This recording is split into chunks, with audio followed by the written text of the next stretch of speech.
ഇവിടെ എല്ലാവരും സൂചിപ്പിച്ചതുപോലെ ഏതാനും ദിവസങ്ങൾക്ക് മുമ്പ് പൊതുവെ പുറത്താർക്കും അറിയാത്ത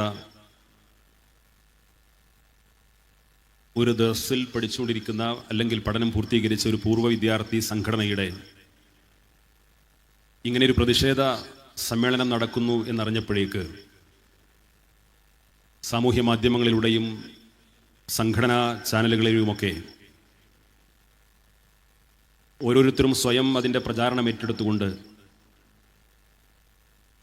ഇങ്ങനൊരു സംഭവം നടന്നിട്ടുണ്ടെങ്കിൽ അതിനെതിരെ ശക്തമായ പ്രതിഷേധം പ്രകടിപ്പിക്കണമെന്ന് സ്വയം തീരുമാനിച്ചുകൊണ്ടാണ് ഈ കൂടിയിട്ടുള്ള ആയിരക്കണക്കിന് ആളുകൾ ഇവിടെ ഒരുമിച്ച് കൂടിയത്. ഈ സമ്മേളനം ഇവിടെ നിന്നും ലൈവിലൂടെയും മറ്റു വഴികളിലൂടെയും വീക്ഷിച്ചുകൊണ്ടിരിക്കുന്ന ആളുകൾ ചിന്തിക്കേണ്ട പ്രധാനപ്പെട്ട ഒരു കാര്യം, ഈ സമ്മേളനത്തിൽ ആര് പ്രസംഗിക്കുമെന്ന് ഈ സമ്മേളനം തുടങ്ങുന്നതുവരെ ഇവിടെ പ്രഖ്യാപിക്കപ്പെട്ടിട്ടില്ലായിരുന്നു. കാരണം ഏതെങ്കിലും വ്യക്തികളെ കണ്ടുകൊണ്ടോ ഏതെങ്കിലും ആളുകളുടെ പ്രസംഗം കേൾക്കാൻ പ്രത്യേകം താല്പര്യം പ്രകടിപ്പിച്ചുകൊണ്ടോ അല്ല, അതിനേക്കാളപ്പുറം നമ്മളെല്ലാവരെയും വേദനിപ്പിച്ച ഒരു സംഭവത്തിലുള്ള പ്രതിഷേധം പ്രകടിപ്പിക്കുക എന്ന വിഷയത്തിൽ ഊന്നിക്കൊണ്ടാണ് ഇങ്ങനൊരു സമ്മേളനത്തെ വിളിച്ചു ചേർക്കാൻ സാധിച്ചിട്ടുള്ളത്. ഈ സമ്മേളനം വലിയ ഒരു സന്ദേശമാണ് നൽകുന്നത്. ഈ സമ്മേളനത്തിൻ്റെ സമാപനത്തിൽ നിൽക്കുമ്പോഴും പിരിഞ്ഞു പോകാതെ ആയിരക്കണക്കിന് ആളുകൾ ഇവിടെ അവശേഷിക്കുന്നതിൻ്റെ പ്രധാനപ്പെട്ട കാരണം, എല്ലാവരും ചിന്തിക്കേണ്ട ഒരു കാര്യം, ഈ കൂടിയിട്ടുള്ള ആളുകളെല്ലാം സമസ്ത കേരള ജംഇയ്യത്തുൽ ഉലമയുടെ അനുയായികളാണ്. ആ പ്രസ്ഥാനത്തിനു വേണ്ടി വിവിധ പ്രദേശങ്ങളിൽ ആത്മാർത്ഥമായി അധ്വാനിക്കുന്ന പ്രവർത്തകന്മാരും നേതാക്കന്മാരുമാണ്. എന്തെങ്കിലും ദുർവാശി കൊണ്ടോ പ്രതികാര നടപടി കൊണ്ടോ ഇത്തരത്തിലുള്ള വലിയൊരു ജനവിഭാഗത്തെ ശത്രുപക്ഷത്തേക്ക് മാറ്റി നിർത്തേണ്ടതുണ്ടോ എന്ന് ആത്മപരിശോധന നടത്തേണ്ട സന്ദർഭമാണ്.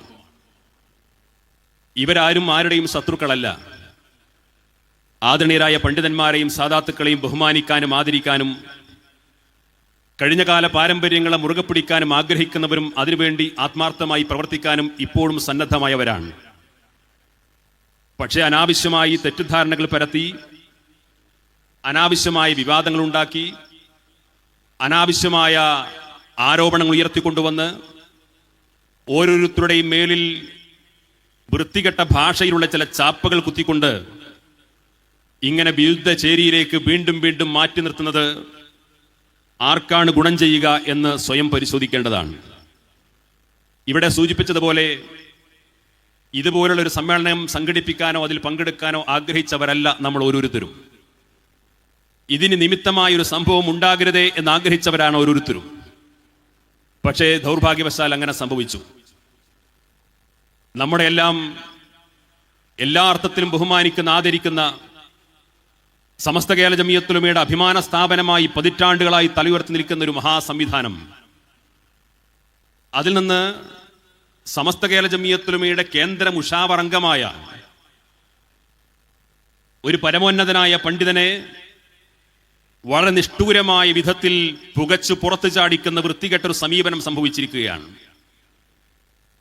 അനുനയത്തിന്റെയും അനുരഞ്ജനത്തിന്റെയും വിട്ടുവീഴ്ചയുടെയും ഒരുപാട് മാർഗങ്ങൾ മുന്നിലുണ്ടായിരിക്കെ അതിനൊന്നും ഒരു നിമിഷം പോലും കാത്തു നിൽക്കാതെ പതിറ്റാണ്ടുകളോളം ആയിരക്കണക്കിന് ശിഷ്യന്മാരെ വാർത്തെടുത്ത് കഠിനാധ്വാനം ചെയ്ത് ദീനീ പ്രബോധന മേഖലയിലും ദീനീ വിജ്ഞാന പ്രചാരണ മേഖലയിലും അധ്വാനിച്ച, അതും ജാമിഅ നൂരിയ പോലെയുള്ള ഒരു മഹാസ്ഥാപനത്തിന്റെ വാക്കിഫിന്റെ കുടുംബാംഗമായ വന്യമയോധികനായ ഒരു പണ്ഡിതനോട് ഈ ക്രൂരകൃത്യം ചെയ്യുമ്പോൾ ഒരു നിമിഷം ആലോചിക്കാമായിരുന്നു.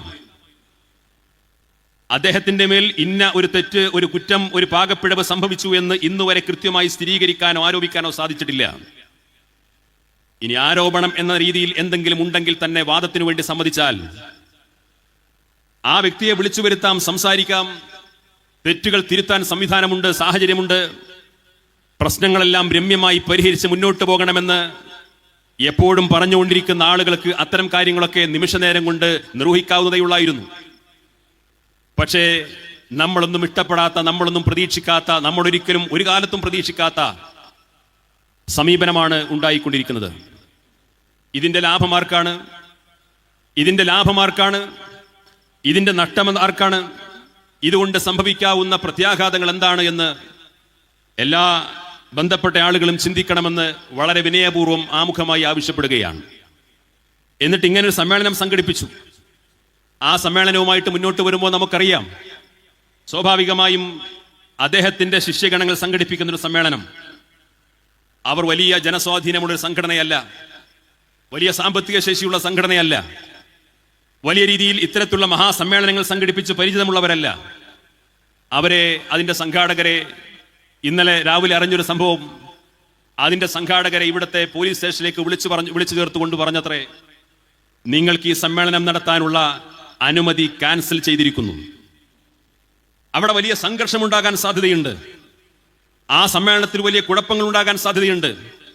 അതുകൊണ്ട് സംഘർഷ സാധ്യതയുള്ളതിനാൽ ആ സമ്മേളനം നടത്താൻ നിങ്ങൾക്ക് അനുമതിയില്ല എന്ന് പറഞ്ഞ് രേഖാമൂലം നോട്ടീസ് കൊടുത്തു. എന്നിട്ട് പറഞ്ഞു, വൈകുന്നേരം 3 മണിയാകുമ്പോഴേക്ക് സമ്മേളനം നടത്തുന്നില്ല എന്ന് ഇവിടെ രേഖാമൂലം ഉറപ്പ് തന്നിട്ടില്ലെങ്കിൽ ഇന്ന് അതുമായി ബന്ധപ്പെടുന്ന എല്ലാ ഒരുക്കങ്ങളും ഞങ്ങൾ തടയുകയും മൈക്ക് സെറ്റ് പിടിച്ചെടുക്കുകയും ഇതുമായി ബന്ധപ്പെട്ട അതിന്റെ നേതൃത്വം കൊടുക്കുന്ന ആളുകൾക്കെതിരെ കേസ് ചാർജ് ചെയ്യുമെന്ന് ഭീഷണിപ്പെടുത്തുന്ന സാഹചര്യമുണ്ടായി. നമുക്കതിനെ മറികടക്കാനുള്ള സ്വാധീനങ്ങളോ സംവിധാനങ്ങളോ ഒന്നുമില്ല. പക്ഷെ നമ്മൾ ആലോചിക്കേണ്ടത്, ഇതൊന്നും ഒരു വെള്ളരിക്കാ പട്ടണമല്ല. സ്വാഭാവികമായും നീതിബോധവും ന്യായവും തിരിച്ചറിയാൻ കഴിയുന്ന അന്വേഷണ ഉദ്യോഗസ്ഥന്മാരും പോലീസ് ഉദ്യോഗസ്ഥന്മാരും നാട്ടിലെ പ്രമുഖരുമൊക്കെ ഈ നാട്ടിലുണ്ട് എന്ന് എല്ലാവരും തിരിച്ചറിയണം. ഇങ്ങനെ ആയിരക്കണക്കിന് ആളുകൾ, ആയിരക്കണക്കിന് ശിഷ്യഗണങ്ങളുള്ള ഒരു മഹാപണ്ഡിതനോട് ഇത്തരത്തിലൊരു ക്രൂരത ചെയ്തിട്ട് നിയമവിധേയമായി ജനാധിപത്യ മാർഗത്തിലൂടെ പ്രതിഷേധിക്കാൻ രംഗത്ത് വരുമ്പോ അവരെങ്ങനെ മൂക്കിൽ വലിച്ചു കയറ്റാമെന്ന് ആരെങ്കിലും വ്യാമോഹിക്കുന്നുണ്ടെങ്കിൽ അതൊന്നും നടക്കുന്ന സാഹചര്യത്തിലല്ല. ആ സമസ്ത കേരള ജമിയത്തുൽ ഉലമയുടെ അനുയായികളും പ്രവർത്തകരും അതിനെല്ലാം മറികടക്കാൻ മാത്രം ശക്തരാണെന്ന് ഈ സമ്മേളനം വിളിച്ചോതുകയാണ്. ഞാൻ ദീർഘമായിട്ട് സംസാരിക്കുന്നില്ല. നമ്മൾ ആലോചിക്കേണ്ട പ്രധാനപ്പെട്ട കാര്യം ഇവിടെ നേതാക്കളൊക്കെ സൂചിപ്പിച്ചു. ഇവിടെ നമ്മുടെ മുമ്പിലുള്ള ഒരേ ഒരു വിഷയം സമസ്ത കേരള ജമിയത്തുൽ ഉലമ, അതിന്റെ ആശയം, അതിന്റെ ആദർശം, അതിന്റെ സംഘടനാ സംവിധാനങ്ങൾ, അതനുസരിച്ച് കാലങ്ങളായി മുന്നോട്ട് പോകുന്ന നമ്മുടെ സംഘടനാ പ്രവർത്തനങ്ങൾ, ആ സംഘടനാ പ്രവർത്തനങ്ങൾ സുതാര്യമായി, സമാധാനപരമായി, നിയമവിധേയമായി ഇനിയുള്ള കാലത്തും ഇവിടെ മുന്നോട്ട് കൊണ്ടുപോകണം. അതിനൊരിക്കലും ആരുടെ ഭാഗത്തും തടസ്സങ്ങൾ ഉണ്ടാകാൻ പാടില്ല. കാരണം നിയമവിധേയമായ പ്രവർത്തനങ്ങളാണ് ഇവിടെ നടന്നുകൊണ്ടിരിക്കുന്നത്. ഈ രാജ്യത്തിന്റെ ഭരണഘടനയും നിയമവും അംഗീകരിക്കുന്ന പ്രവർത്തനമാണ് ഈ സംഘടന നടത്തിക്കൊണ്ടിരിക്കുന്നത്. നമ്മുടെ സമൂഹത്തിൽ എന്തെങ്കിലും നിയമവിരുദ്ധ പ്രവർത്തനങ്ങളോ തീവ്രവാദ പ്രവർത്തനങ്ങളോ ഭീകര പ്രവർത്തനങ്ങളോ വിധ്വംസക പ്രവർത്തനങ്ങളോ ഉണ്ടായിക്കഴിഞ്ഞാൽ അതിന്റെ എതിർപക്ഷത്ത് നിൽക്കുന്ന സംഘടനയാണ് എല്ലാ കാലത്തും ഈ സംഘടനയും അതിന്റെ നേതൃത്വവും അതിന്റെ പ്രവർത്തകരും. അതുകൊണ്ട് തന്നെ ഒരു ക്രമസമാധാന പ്രശ്നം ഈ സംഘടനയുടെ മേൽവിലാസത്തിൽ ഈ 100 കൊല്ല ചരിത്രത്തിനിടയിൽ ആർക്കും ചോദിക്കാനും ചൂണ്ടിക്കാണിക്കാനും സാധിച്ചിട്ടില്ല. അത്രയും സമാധാനപരമായ ഒരു പ്രവർത്തനമാണ് ഈ സംഘടന നിർവഹിച്ചുകൊണ്ടിരിക്കുന്നത്. പക്ഷേ ആ സംഘടന ഉയർത്തിപ്പിടിക്കുന്ന ഉന്നതമായ ഒരാദർശമുണ്ട്. ആ ആദർശം ഈ 2-3 വർഷമായിട്ട് ആരെങ്കിലും കൊണ്ടുവന്ന ആദർശമല്ല. കഴിഞ്ഞ 100 വർഷക്കാലമായി ഈ സംഘടന രൂപീകരിച്ച് പ്രവർത്തനം ആരംഭിച്ചപ്പോൾ കൊണ്ടുവന്ന ആദർശവുമല്ല. ഹബീബായ റസൂലുള്ളാഹി സ്വല്ലല്ലാഹു അലൈഹി വസല്ലം തങ്ങൾ 23 വർഷക്കാലത്തെ പ്രബോധനത്തിന് പരിസമാപ്തി കുറിച്ചുകൊണ്ട് ഈ വിശുദ്ധ ദീൻ ഇവിടെ പൂർത്തീകരിച്ചിരിക്കുന്നുവെന്ന് ഹജ്ജത്തുൽ വിദായിലെ ചരിത്രപ്രസിദ്ധമായ പ്രഭാഷണത്തിലൂടെ ഈ ഉമ്മത്തിന് കൈമാറ്റം ചെയ്യപ്പെട്ട ദീനിന്റെ യഥാർത്ഥ രൂപമാണ് അഹ്ലുസുന്നത്ത് വൽ ജമാ. അഹ്ലുസുന്നത്ത് വൽ ജമാഅയുടെ ആശയാദർശമാണ് യഥാർത്ഥ ദീനെന്ന് വിശ്വസിക്കുന്നവരാണ് കേരളത്തിലെ മഹാഭൂരിപക്ഷം വരുന്ന മുസ്ലിങ്ങൾ. അവർ അവരുടെ വിശ്വാസവും സംസ്കാരവും മുറുകെ പിടിച്ചുകൊണ്ട് സഹോദര സമുദായങ്ങളെ ചേർത്ത് വെച്ചുകൊണ്ട് സാമുദായിക സൗഹാർദ്ദത്തിനൊക്കെ വലിയ വിലയും നിലയും കൽപ്പിച്ചുകൊണ്ട് പരമാവധി സമാധാനവും സൗഹൃദവും നിലനിർത്തിക്കൊണ്ട് മുന്നോട്ട് പോകുന്ന ഒരു പാരമ്പര്യമാണ് ഈ പ്രസ്ഥാനത്തിനുള്ളത്. ആ പാരമ്പര്യത്തിൽ അധിഷ്ഠിതമായ പാരമ്പര്യ ഇസ്ലാമിന്റെ വിജ്ഞാന ശാഖകളാണ് മദ്രസകളിലൂടെ, പള്ളി ദർസകളിലൂടെ, അറബി കോളേജുകളിലൂടെ, അതിന്റെ നിരന്തരമായ ദീനീ വിജ്ഞാന പ്രസരണങ്ങളിലൂടെയെല്ലാം ഈ സംഘടന സമൂഹത്തിന് കൈമാറ്റം ചെയ്യപ്പെട്ടുകൊണ്ടിരിക്കുന്നത്. അതിന്റെ ആദർശം പ്രധാനമാണ്. ആ ആദർശം അതിന്റെ കൃത്യതയോടുകൂടി എല്ലാ അർത്ഥത്തിലും ഭംഗിയായി സുരക്ഷിതമായി സംരക്ഷിക്കപ്പെടണം, നിലനിർത്തപ്പെടണം, പ്രചരിക്കപ്പെടണം എന്ന താല്പര്യത്തിന് വേണ്ടിയിട്ടാണ് സമസ്ത കേരള ജമിയത്തുൽ ഉലമ രൂപീകരിച്ചതും പ്രവർത്തിച്ചുകൊണ്ടിരിക്കുന്നതും. അപ്പൊ സ്വാഭാവികമായും സമസ്ത കേരള ജമിയത്തുൽ ഉലമയുടെ ഭരണഘടനയിൽ തന്നെ കാണാൻ സാധിക്കും. അതിന്റെ ഭരണഘടനയിലെ 1-ാമത്തെ വകുപ്പ് പരിശുദ്ധ ഇസ്ലാമിന്റെ യഥാർത്ഥ രൂപമായിട്ടുള്ള അഹ്ലുസുന്നത്ത് വൽ ജമാഅയുടെ പ്രചാരണം നിർവഹിക്കുക. 2-ാമത്തെ വകുപ്പ് അഹ്ലുസുന്നത്ത് വൽ ജമാഅയുടെ ആശയങ്ങൾക്കെതിരായി വരുന്ന ആശയങ്ങളെ നിയമവിധേയമായി പ്രതിരോധിക്കുക. ഇതാണ് ഈ സംഘടനയുടെ പ്രഖ്യാപിത ലക്ഷ്യം. സ്വാഭാവികമായും ആ ആശയം അനുസരിച്ചുകൊണ്ട് ഈ സംഘടനയുടെ ഉടമസ്ഥതയിലുള്ള, ഈ സംഘടനയുടെ നിയന്ത്രണത്തിലുള്ള, ഈ സംഘടനയുടെ മേൽവിലാസത്തിൽ അറിയപ്പെടുന്ന, ഈ സംഘടനയുടേത് എന്ന് പറഞ്ഞുകൊണ്ട് ജനങ്ങൾക്കിടയിൽ അറിയപ്പെടുന്ന, പ്രഖ്യാപിക്കപ്പെട്ട, അതിന്റെ പരിധിയിൽപ്പെടുന്ന എല്ലാ സംവിധാനങ്ങൾക്കിടയിലും അതിന്റെ ആദർശം അതിനനുസരിച്ചുകൊണ്ട് മുന്നോട്ട് പോകണം. ഇതൊരു തെറ്റാണോ? നിഷ്പക്ഷമതികളായ എന്റെ പ്രിയപ്പെട്ട സഹോദരന്മാർ ചിന്തിക്കേണ്ട കാര്യം, സമസ്ത കേരള ജംഇയ്യത്തിനെ ഉയർത്തിപ്പിടിക്കുന്ന ഉന്നതമായ ഒരു ആദർശം, ആ ആദർശം അനുസരിച്ചായിരിക്കണം ആ സമസ്ത കേരള ജംഇയ്യത്തുലമയുടെ മേൽവിലാസത്തിൽ അറിയപ്പെടുന്ന, ഉടമസ്ഥതയിൽ നിലനിൽക്കുന്ന, നിയന്ത്രണത്തിൽ നിലനിൽക്കുന്ന എല്ലാ സംവിധാനങ്ങളും മുന്നോട്ട് പോകേണ്ടത് എന്ന് താല്പര്യപ്പെടുന്നത് ഒരു തെറ്റാണോ? അത് സ്വാഭാവികമായും ആ സംഘടനയുമായി ബന്ധപ്പെട്ട ആളുകൾ ആഗ്രഹിക്കുന്നതും അതിനുവേണ്ടി പ്രവർത്തിക്കുക അത് സ്വാഭാവികമായിട്ടുള്ള കാര്യമല്ലേ? പക്ഷേ ആ ആശയപരമായ കാര്യങ്ങൾ എവിടെയെങ്കിലും പറഞ്ഞാൽ, എവിടെയെങ്കിലും പ്രസംഗിച്ചാൽ, ആ ആശയപരമായ കാര്യങ്ങൾ പറയുമ്പോഴേക്ക് അതൊരു ഗുരുതരമായ പാതകമായി വിശേഷിപ്പിച്ചുകൊണ്ട് അവർക്ക് നേരെയൊക്കെ പുതിയ പുതിയ മുദ്രകൾ ചാർത്തിക്കൊണ്ട് ഈ സമുദായത്തിനിടയിൽ പുതിയ ചില പ്രശ്നങ്ങൾക്ക് തുടക്കം കുറിക്കാൻ പല കേന്ദ്രങ്ങളും ശ്രമിച്ചുകൊണ്ടിരിക്കുന്നത് എന്നത് ഖേദകരമാണ്. ഒരിക്കലും അത്തരമൊരു വഴി സ്വീകരിക്കേണ്ടതില്ല. നിങ്ങൾ ആലോചിക്കണം, സമസ്ത കേരള ജംഇയ്യത്തുലമയെ കുറിച്ച്, സമസ്ത കേരള ജംഇയ്യത്തുലമയെ ബന്ധപ്പെടുത്തിക്കൊണ്ട് സമസ്ത കേരള ജംഇയ്യത്തുലമയുടെ പ്രഖ്യാപിതമായ ആശയാദർശങ്ങൾ പരസ്യമായി പറയുകയും പ്രചരിപ്പിക്കുകയും ചെയ്യുന്ന, അതിനുവേണ്ടി അധ്വാനിക്കുന്ന, അതിന് മുൻതൂക്കം നൽകുന്ന, നേരത്തെ സൂചിപ്പിച്ചതുപോലെ അതിനൊന്നാം സ്ഥാനം നൽകുന്ന നമ്മുടെ ഉത്തരവാദപ്പെട്ട സംഘടനാ പ്രവർത്തകരെയും നേതാക്കളെയും ചൂണ്ടിക്കാണിച്ചുകൊണ്ട് ഇവർ ആദർശത്തിന് പ്രാധാന്യം കൊടുക്കുന്നു എന്ന് ഏതായാലും ആരോപിക്കാൻ കഴിയില്ല. അപ്പൊ പുതിയ ചില മുദ്രകൾ ചാർത്തുന്നു. അവർ കമ്മ്യൂണിസ്റ്റുകാരാണ്, അവർ ലീഗ് വിരുദ്ധരാണ്, അവർ പാണക്കാട് വിരോധികളാണ്. 100% തെറ്റായിട്ടുള്ള കള്ളക്കഥകൾ മെനഞ്ഞെടുത്തുകൊണ്ട് സംഘടനാ രംഗത്ത് സജീവമായി പ്രവർത്തിച്ചുകൊണ്ടിരിക്കുന്ന ആളുകളെ തേജോവധം ചെയ്യാനും അപവാദ പ്രചരണങ്ങൾ നടത്താനും സാമൂഹ്യ മാധ്യമങ്ങളിലൂടെ വൃത്തികെട്ട ഭാഷയിൽ തെറി അഭിഷേകം ചെയ്താൽ ഇവരൊക്കെ അടങ്ങിയിരിക്കുമെന്നാണ് ഇത്തരക്കാർ വിശ്വസിച്ചുകൊണ്ടിരിക്കുന്നതെങ്കിൽ, തെറി അഭിഷേകം നടത്തുന്ന ആളുകൾ അവരുടെ മനോഗതി പുലർത്തുന്നു എന്നല്ലാതെ നമ്മളാരും അതിനെ ചെവിയോർക്കുന്നില്ല. ഈ പ്രസ്ഥാനത്തിന്റെ പ്രഖ്യാപിതമായ ആശയങ്ങൾ ഊന്നിക്കൊണ്ട് ഈ സംഘടനാ പ്രവർത്തകർ ശക്തമായി മുന്നോട്ട് പോകുമെന്ന് അത്തരം ആളുകൾ അറിയിക്കാൻ ഈ സമയം വിനിയോഗിക്കുകയാണ്. നിങ്ങൾ ആലോചിക്കണം, വളരെ വൃത്തികെട്ട രാഷ്ട്രീയമായ ആരോപണമാണ് ഈ സംഘടനാ പ്രവർത്തകർക്കെതിരെ ഉന്നയിച്ചുകൊണ്ടിരിക്കുന്നത്. സമസ്ത കേരള ജംഇയ്യത്തുലമയോ അതിന്റെ പോഷക സംഘടനകളോ അങ്ങനെ ഈ പറയപ്പെടുന്ന രീതിയിൽ ഒരു കമ്മ്യൂണിസ്റ്റ് ചാപ്പകുത്താൻ വിധേയപ്പെടുന്ന, അല്ലെങ്കിൽ CPM-കാരാണെന്ന് ആരോപിക്കപ്പെടുന്ന, അല്ലെങ്കിൽ ലീഗ് വിരുദ്ധരാണെന്ന് ആരോപിക്കപ്പെടുന്ന, പാണക്കാട് തങ്ങന്മാർക്കെതിരാണെന്ന് ആരോപിക്കപ്പെടുന്ന ഒരു തെളിവ് പോലും ചൂണ്ടിക്കാണിക്കാൻ സാധിക്കില്ല. കാരണം നമ്മുടെ പ്രഖ്യാപനവും നമ്മുടെ അജണ്ടയും പ്രവർത്തനവും ഒന്നും അതല്ല. അവരൊക്കെ ആദരിക്കാനും ബഹുമാനിക്കാനും ആ അർത്ഥത്തിൽ മാത്രമേ നമ്മുടെ സംഘടനാ പ്രവർത്തകർ മുന്നോട്ട് പോയിട്ടുള്ളൂ. പക്ഷേ അനാവശ്യമായ കള്ളക്കഥകൾ പ്രചരിപ്പിച്ചുകൊണ്ട് ഈ പ്രസ്ഥാനത്തിന്റെ മുൻപന്തിയിൽ നിൽക്കുന്ന നേതാക്കളെയും പ്രവർത്തകരെയും അങ്ങനെ ഒരു അവരെ ചാപ്പകുത്തിയിട്ട് മഹല്ല് തലങ്ങളിലും സ്ഥാപന തലങ്ങളിലും പ്രാദേശിക തലങ്ങളിലുമൊക്കെ വളരെ മോശമായ രീതിയിലുള്ള പ്രവർത്തനങ്ങളാണ് ഇപ്പോൾ നടന്നുകൊണ്ടിരിക്കുന്നത്. ആ രീതിയിലുള്ള പ്രവർത്തനങ്ങൾ നടന്നുകൊണ്ടിരിക്കുന്നു. നിങ്ങൾ ആലോചിക്കണം, ഞാൻ 1-2 സംഭവങ്ങൾ ചുരുങ്ങിയ മിനിറ്റുകൾക്കുള്ളിൽ പറഞ്ഞുകൊണ്ട് അവസാനിപ്പിക്കാം. ഇങ്ങനെ ചാപ്പകുത്താനുള്ള പ്രധാനപ്പെട്ട ഒരു കാരണമായിട്ട് പറയുന്നത്, നമ്മുടെ നാട്ടിൽ വഖഫ് ബോർഡുമായി ബന്ധപ്പെട്ടുകൊണ്ടുള്ള ഒരു വിവാദമുണ്ടായി. കേരള സർക്കാർ വഖഫ് ബോർഡിലെ നിയമനങ്ങൾ PSCക്ക് വിടുന്നതായിട്ടുള്ള നിയമം കൊണ്ടുവന്നു.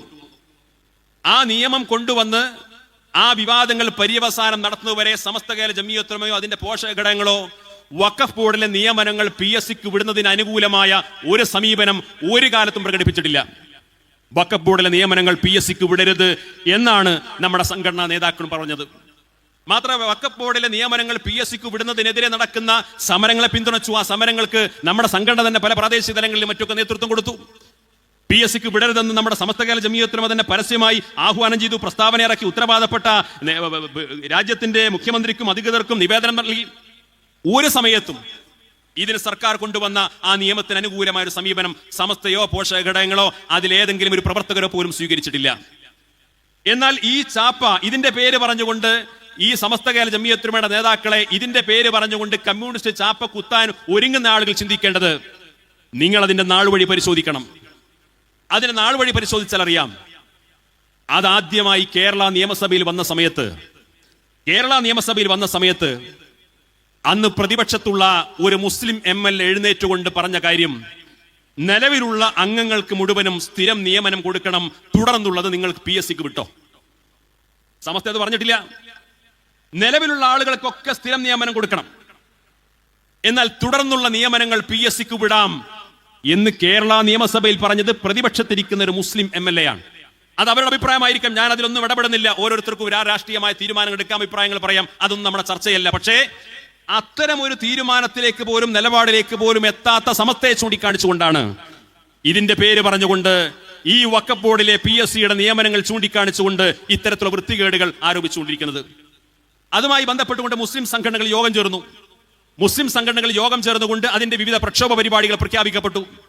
അതിൽപ്പെട്ട ഒരു പ്രക്ഷോഭ പരിപാടിയായിരുന്നു ഈ വഖഫ് നിയമനം PSCക്ക് വിടുന്നതിനെതിരെയുള്ള പ്രതിഷേധ പരിപാടികൾ പള്ളികളിൽ വെച്ചുകൊണ്ട് നടത്തണമെന്ന് മുസ്ലിം സംഘടനകളുടെ യോഗത്തിൽ ധാരണയുണ്ടായി. അത് പത്രവാർത്ത വന്നു.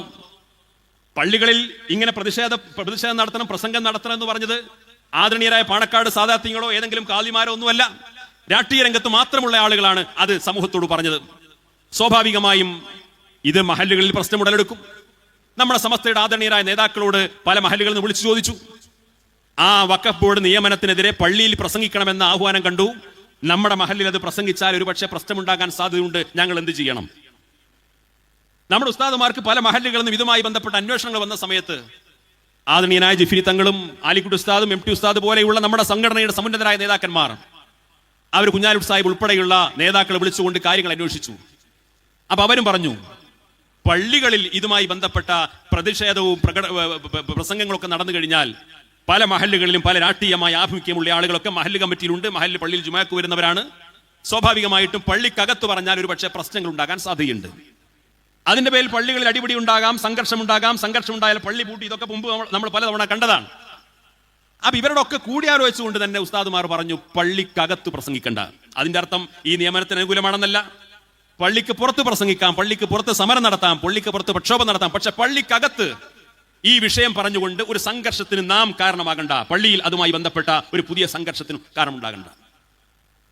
ഈ വിഷയം ചൂണ്ടിക്കാണിച്ചുകൊണ്ട് സമസ്ത കേരള ജമിയത്തുൽ ഉലമ സർക്കാരിന്റെ ഈ സംവിധാനങ്ങൾക്ക് അനുകൂലമാണെന്ന കള്ളക്കഥ പ്രചരിപ്പിച്ചുകൊണ്ട് ആദരണീയരായ സയ്യിദ് മുഹമ്മദ് ജിഫ്രി മുത്തുക്കോയ തങ്ങളെയും സമസ്ത നേതാക്കളെയും അതിന്റെ പേരിൽ ഒരു കമ്മ്യൂണിസ്റ്റ് ചാപ്പ കുത്തിക്കൊണ്ട് കള്ളപ്രചരണം നടത്തുന്ന സാഹചര്യം ഉണ്ടായി.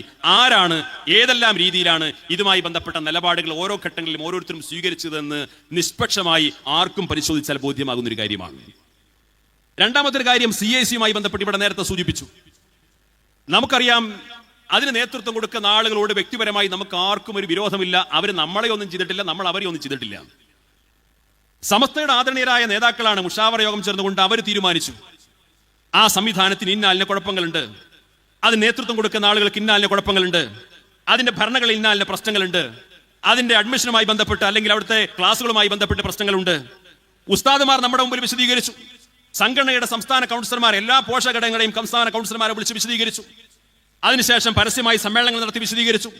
സമസ്തയുടെ പൊതുസ്വഭാവം അനുസരിച്ച് മുഷാവറ ഒരു തീരുമാനമെടുത്താൽ മുഷാവറയുടെ നേതൃത്വത്തിൽ ഒരു പബ്ലിക് സമ്മേളനം വിളിച്ച് കാര്യങ്ങൾ വിശദീകരിക്കും. പിന്നെ അത് നാട്ടിലുടനീളം വിശദീകരിക്കേണ്ടത് കീഴ്ഘടകങ്ങളുടെ ചുമതലയാണ്. ആ സമസ്തയുടെ ആഹ്വാനം അനുസരിച്ചുകൊണ്ട് നമ്മുടെ സംഘടനാ നേതാക്കളും സംഘടനാ പോകത്തവരും സംഘടനയുടെ കീഴ്ഘടകങ്ങളൊക്കെ ഓരോ പ്രദേശങ്ങളിലും അതിന്റെ കാര്യകാരണങ്ങൾ വിശദീകരിച്ചു. ഈ കാരണം ചൂണ്ടിക്കാണിച്ചുകൊണ്ട് സമസ്ത, അതിന്റെ നേതാക്കൾ, അതിലെ കുറച്ച് ആളുകൾ ഒരു വലിയ വിദ്യാഭ്യാസ സംവിധാനത്തെ തകർക്കാൻ ശ്രമിക്കുന്നു എന്ന ആരോപണം ഉന്നയിച്ചു. തകർക്കാൻ ശ്രമിക്കുന്നില്ലെന്ന് മാത്രമല്ല, ആ പ്രശ്നം രമ്യമായി പരിഹരിക്കാൻ ഭൂമിയോളം ക്ഷമിച്ച ഒരു സംഘടനയാണ് സമസ്ത കേരള ജമിയത്തുൽ ഉലമ. ഒരു സംവിധാനം നേരെ ചൊവ്വേ പോകുന്നില്ല, സമസ്തയുടെ ഉപദേശ നിർദ്ദേശങ്ങൾ കേൾക്കുന്നില്ല, സമസ്ത പറയുന്നതൊന്നും കേൾക്കുന്നില്ലെന്ന് മാത്രമല്ല, ഓരോ കത്തുകൾക്കും നേർ വിപരീതമായി ധിക്കാരത്തിന്റെയും ദാർഢ്യത്തിന്റെയും ഭാഷയിൽ മറുപടി തന്നാൽ ഉത്തരവാദിത്ത ബോധമുള്ള സംഘടന സാധാരണ രീതിയിൽ ചെയ്യേണ്ടതാണ്. ഒന്നോ രണ്ടോ തവണ ശ്രമിച്ചു നോക്കും, അല്ലെങ്കിൽ പിന്നെ പരസ്യമായിട്ട് പ്രഖ്യാപിക്കും, നിങ്ങളുമായിട്ട് ഞങ്ങൾക്ക് യാതൊരു ബന്ധവുമില്ല. സമസ്ത അത് ചെയ്തില്ല. നമ്മുടെ പല നേതാക്കളൊക്കെ ബന്ധപ്പെട്ടുകൊണ്ട് എങ്ങനെയെങ്കിലും രമ്യമായി പരിഹരിക്കാനുള്ള നിരന്തരമായ ശ്രമങ്ങൾ നടത്തി. അതിന് നാൾവഴികൾ ഇപ്പോൾ വിശദീകരിക്കാൻ സമയമില്ല. ഒരൊറ്റ കാര്യം മാത്രം ഞാൻ പറയാം, അതിന് നാൾവഴികളിലെ ഒരു ഘട്ടത്തിൽ പോലും മധ്യസ്ഥന്മാരുടെ തീരുമാനം സമസ്തയുടെ ഭാഗത്ത് നിന്ന് ലംഘിച്ചു എന്ന് ചൂണ്ടിക്കാണിക്കാൻ ആർക്കും കഴിയില്ല. ആ സംഭവം തുടങ്ങിയത് മുതൽ ഇന്ന് വരെ എത്തി നിൽക്കുന്ന ആ ചർച്ചയുടെ ഓരോ ഘട്ടങ്ങളിലും ആ മധ്യസ്ഥന്മാരുടെ തീരുമാനം സമസ്ത ലംഘിച്ചു എന്ന് അവർക്ക് പോലും അഭിപ്രായമില്ല. അത്രയും വിട്ടുവീഴ്ചയുടെ സമീപനമാണ് സമസ്ത സ്വീകരിച്ചത്. എന്നാൽ മറുപക്ഷം എന്താ ചെയ്തത്? മറുപക്ഷം ലംഘിച്ചു എന്ന് മാത്രമല്ല, നിരന്തരമായി ലംഘിച്ചു എന്ന് മാത്രമല്ല, സമസ്തയെ പരിഹസിക്കുന്ന, കൊച്ചാക്കുന്ന വളരെ മോശമായ സമീപനമല്ല സ്വീകരിച്ചത്. ഇത് മര്യാദയാണോ? ഇതൊരു സംഘടനയോട് ചെയ്യുന്ന മര്യാദയാണോ?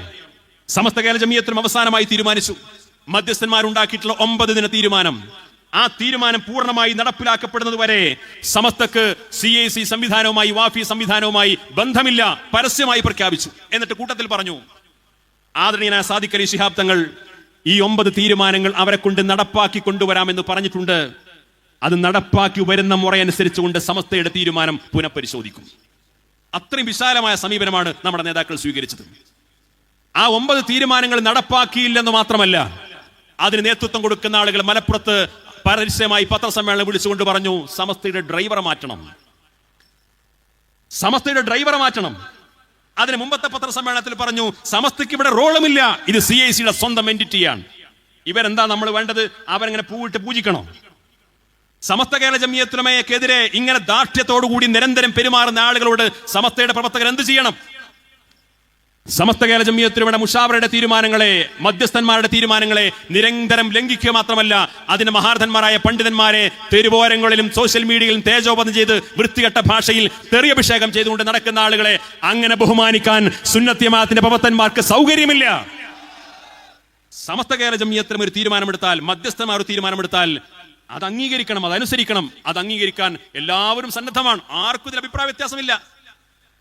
അപ്പൊ ഒരു കൂട്ടർക്ക് മധ്യസ്ഥ തീരുമാനം ലംഘിക്കാം, ഒരു കൂട്ടർക്ക് സമസ്ത എന്ത് തെറിയും വിളിക്കാം, ഒരു കൂട്ടർക്ക് എന്ത് വൃത്തികേടും ചെയ്യാം, ഒരു കൂട്ടർക്ക് നേരത്തെ ഇവിടെ സൂചിപ്പിച്ചതുപോലെ സമസ്തയെ ദുർബലപ്പെടുത്താൻ ആവശ്യമായ എല്ലാ ക്യാമ്പയിനുകൾക്കും നേതൃത്വം കൊടുക്കാം. എന്നാൽ അത് ശരിയല്ല, അതിന്റെ ശരി ഇന്നതാണ് എന്ന് നമ്മൾ ആരെങ്കിലും പറഞ്ഞു കഴിഞ്ഞാൽ, നമുക്കെതിരെ പുതിയ ചാപ്പ കുത്തിയിട്ട് ഒറ്റപ്പെടുത്താൻ ശ്രമിച്ചു കഴിഞ്ഞാൽ, തൽക്കാലം അതൊന്നും ഇന്നത്തെ സാഹചര്യത്തിൽ നമ്മുടെ നാട്ടിൽ നടപ്പില്ല എന്ന് എല്ലാ ആളുകളും മനസ്സിലാക്കുന്നത് നല്ലതാണ്. ഞാൻ അവസാനിപ്പിക്കുന്നു. ഇവിടെ നടന്നിട്ടുള്ള ഈ സംഭവം ബഹുമാന്യനായ അസ്ഗർ അലി ഫൈസി ഉസ്താദിനെ ഇങ്ങനൊരു സംഭവം നടന്നപ്പോഴാണ് അതെല്ലാവരും അറിയുന്നത്, ചർച്ചയായി, വാർത്തയായി, നിങ്ങളൊക്കെ അതിന്റെ പേരിൽ ഒരുമിച്ച് കൂടി. ഇതിന് സമാനമായ പല സംഭവങ്ങളും നാട്ടുംപുറങ്ങളിൽ നടന്നുകൊണ്ടിരിക്കുന്നുണ്ട്. ഇതിന് സമാനമായ പല സംഭവങ്ങളും ഓരോരുത്തർ ഇങ്ങനെ ഫോൺ ചെയ്യാണ്, നിങ്ങളെ മഹലിലെ ഖത്തീബ് അദ്ദേഹം ശരിയല്ല, അദ്ദേഹത്തെ പിരിച്ചുവിടണം. ഇത് പിരിച്ചുവിടുന്ന ഇവിടുന്ന് ആരാണ്? ഏതെങ്കിലും മുത്തവല്ലിമാരല്ല, കേരള ബാങ്ക് എന്നാണ് വിളിക്കുന്നത്, ഏതെങ്കിലും മുത്തവല്ലിമാരല്ല. ഇവരൊക്കെ മഹല്ലിലെ ഖത്തീബുമാരെയും കാദിമാരെയും പിരിച്ചുവിടാനുള്ള ഫോൺ സംഭാഷണം മാത്രമല്ല, പല ഫോൺ സംഭാഷണങ്ങളും പുറത്തു വന്നാൽ ഇവർക്കൊന്നും തലയിൽ മുണ്ടിട്ടില്ലാതെ പുറത്തിറങ്ങാൻ കഴിയില്ല. അതുകൊണ്ട് ഈ പാവപ്പെട്ട ഉസ്താദുമാരെ, പാവപ്പെട്ട ഖത്തീബുമാരെ, പാവപ്പെട്ട മുഅല്ലിങ്ങളെ വേട്ടയാടാൻ രംഗത്ത് വന്നാൽ ഇത്തരം ആളുകളൊക്കെ അനുഭവിച്ചേ അടങ്ങൂ എന്ന് മാത്രമേ ഈ സന്ദർഭത്തിൽ സൂചിപ്പിക്കാനുള്ളൂ. ഈ സംഭവത്തിനെതിരെ SKSFന്റെ സംസ്ഥാന കമ്മിറ്റി ജാമിഅ നൂരിയയുടെ കമ്മിറ്റിക്കും സമസ്തയുടെ മുഷാവറക്കുമൊക്കെ രേഖാമൂലം പരാതി നൽകി കഴിഞ്ഞു. തൊട്ടടുത്ത് തന്നെ നമ്മുടെ ഇവിടുത്തെ ഇതിന്റെ സംഘാടകരിൽ പ്രമുഖരായ നമ്മുടെ മക്കാം കടി യൂണിറ്റ് SKSFന്റെ കമ്മിറ്റിയും ജാമിഅ നൂരിയ കമ്മിറ്റിക്ക് പരാതി നൽകിയിട്ടുണ്ട്. ഈ സമ്മേളനത്തോടുകൂടി ഈ സമരം, പ്രതിഷേധം അവസാനിക്കുമെന്ന് ആരും വിചാരിക്കേണ്ടതില്ല. ഈ ഇത്തരത്തിലുള്ള നീതി നിഷേധം അവസാനിപ്പിക്കുന്നത് വരെ സുന്നത്ത് ജമാഅത്തിന്റെ പ്രവർത്തകന്മാർ അടങ്ങിയിരിക്കില്ല എന്ന് ആവർത്തിച്ച് പറഞ്ഞുകൊണ്ട് ഈ സമ്മേളനത്തിൽ ആവേശപൂർവ്വം പങ്കെടുത്ത എന്റെ പ്രിയപ്പെട്ട സഹപ്രവർത്തകരെ പ്രത്യേകം അഭിവാദ്യം ചെയ്തുകൊണ്ട് അള്ളാഹു അനുഗ്രഹിക്കുമാറാകട്ടെ. വആഖിറു ദഅവാനാ അൽഹംദുലില്ലാഹി റബ്ബിൽ ആലമീൻ. അസ്സലാമു അലൈക്കും.